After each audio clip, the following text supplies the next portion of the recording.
예, 반갑습니다. 예, 김병기 해양농수산국장입니다. 네, 국장님 임명되신 지 얼마 되지 않으셔서 아마 본 사업에 대해서는 좀 답변하시는데 어려우실 수 있겠지만 향후 운영에 좀 참고 부탁드린다는 마음으로 좀 들어주셨으면 좋겠습니다. 예. 바로 진행하겠습니다.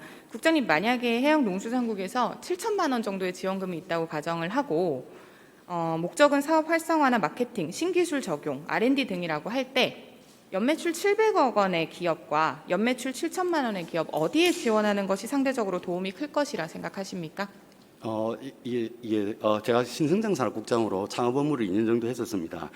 그래서 이 부분에 대해서 단순히 수학 두부 자르듯이 비율에 따라서 당연히 작은 기업에 대해서 큰 투자를 하면 기업 투자받는 입장에서는 그게 굉장히 도움이 되겠지만 우리가 투자 유발 계수라는 것도 고려를 해야 되고 R&D 기능이 파급 효과 같은 것도 고려를 해야 됩니다. 그래서 케이스 바이 케이스라고 봐야지 단순히 작은 기업에 큰 비중의 돈을 주는 게 효과가 있다고만은 말씀을 드릴 수가 없습니다. 네, 국장님 말씀하시는 부분도 충분히 공감하고 있는 부분입니다. 제가 여쭤본 것은 그 사업 목적이 만약에 영세 기업을 지원한다라고 가정을 했을 때에는 그 조건에 맞게 이루어져야 되는 것이 아닌가라는 말씀이었고요.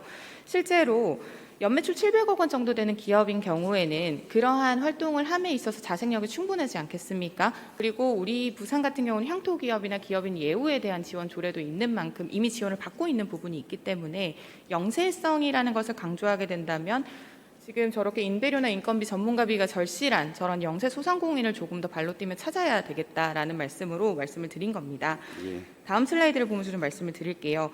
2022년 해양수산 창업투자 지원 사업에 대해서 좀 설명해 주실 수 있겠습니까? 예. 이 사업은 지금 해수부 국비 50%에 지방비 50% 매칭 사업이고요.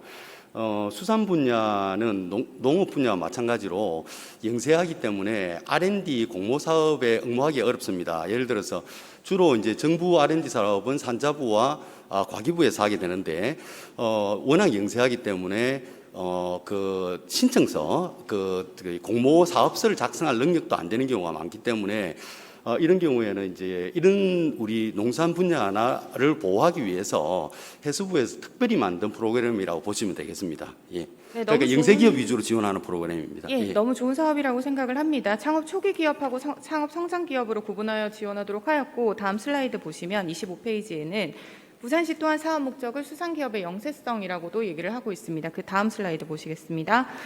하지만 사실은 부산시가 지원을 한 기업의 카테고리는 도약, 성장, 스타 3개의 기업으로 분류해서 지원을 하고 있고요.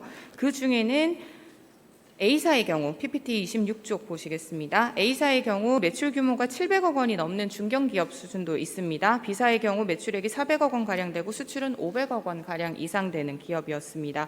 이 기업이 과연 영세하다고 볼 수 있겠습니까? 이 그룹 중에서는 가장 이제 스타 기업이기 때문에 가장 괜찮은 기업이라고 볼 수 있겠습니다. 예. 네, 말씀하신 것처럼 이번 창업기업 사업화 자금 지원 해수부의 공모 사업에는 초기 기업하고 성장 기업은 있었는데 스타 기업에 대한 카테고리는 없었습니다. 부산시가 만든 카테고리고요. 그 카테고리에서 100억대 이상 매출 기업이 저렇게 나와 있습니다. 굳이 스타 기업에 대한 카테고리를 추가한 이유 있으실까요? 예. 서두에 말씀드렸듯이 도약에서 성장으로 하고 스타까지 가는데 이 전체 사업비가 22억에 11억 국비, 11억 부산시인데 스타 기업에 들어가는 기업은 2억도 안 되기 때문에 10%에 해당되는 기업이 금액이 되고요. 그러니까 대부분의 90%에 대한 그 지원비는 아까 말씀드렸듯이 도약이나 성장을 할 수 있게 하는 것이고, 그다음에 왜 10%의 상위 기업에 지원했느냐에 대해서 물으신다면 아까 말씀드렸듯이 R&D 투자라는 것은 투자 유발 계수 효과가 있습니다. 그러니까 어떤 선두 기업에 투자를 했을 때 그게 다른 밑에 기업들한테 파급할 수 있는 효과가 있기 때문에 그런 것도 고려를 해야 되기 때문에 10% 정도의 우수한 기업들을 넣었다고 보시면 되겠습니다. 파급 효과를 기대하셨다는 부분은 공감합니다만 애초에 해수부 공모 사업이나 부산시 사업 자체가 영세성을 지원하기 위함이었기 때문에 이 부분은 가장 적절한가라는 걸 좀 여쭤보고 싶고요. 스타 기업 10%에 투자하는 것보다는 사실은 정말 그 사업 계획서도 쓰지 못하는 영세한 기업들을 발굴하거나 그들을 보육하는 것에도 사용을 할 수 있었다라는 생각은 듭니다. 바로 다음 슬라이드 보시겠습니다. 밀착 지원형의 경우에서도 같은 내용이 나와 있습니다. 38개사 4억 7천만 원의 예산인데 그 사업에서 마케팅 솔루션, 전시회 참가 지원, 언택트 제품 개발 프로그램을 통해서 지원받은 업체를 보니까 언택트 제품 개발의 경우에는 매출 규모가 최고 1,400억 원이 넘는 업체에게 1,000만 원 지원, 마케팅 솔루션도 1,500억 매출이 넘는 업체에게 800만 원 지원, 170억이 넘는 매출 규모를 보이는 업체에게 전시회 참가 부스 지원으로 500만 원 지원됐습니다. 과연 이 부분도 자생적으로 충분히 가능할 텐데 지원 필요하다고 보십니까? 예, 사실은 이거 심사를 할 때, 선정을 할 때 이제 전문가들에 의해 가지고 각계각층의 전문가들이 참여를 했고 TP도 참여해 가지고 선정을 했다는, 공정하게 선정했다는 말씀을 드리고요.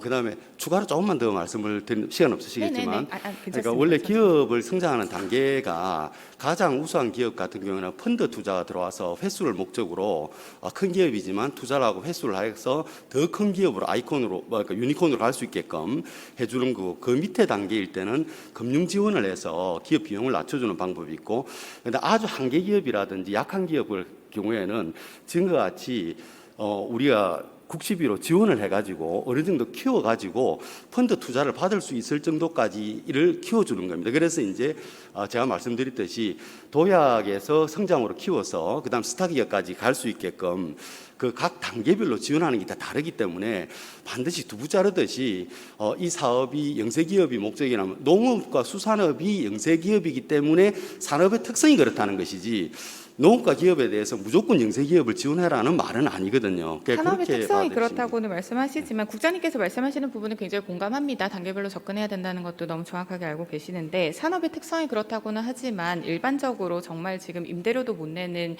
영세 소상공인들에게 연매출 700억이나 1,000억이 넘는 기업이 과연 이 수산업이라는 것이 영세하다라는 특징으로 지원을 받을 수 있는 자격이 되느냐, 혹은 지원이 굳이 필요한가 라고 물어보는 것에 좀 근원적인 생각을 좀 해보셨으면 좋겠습니다.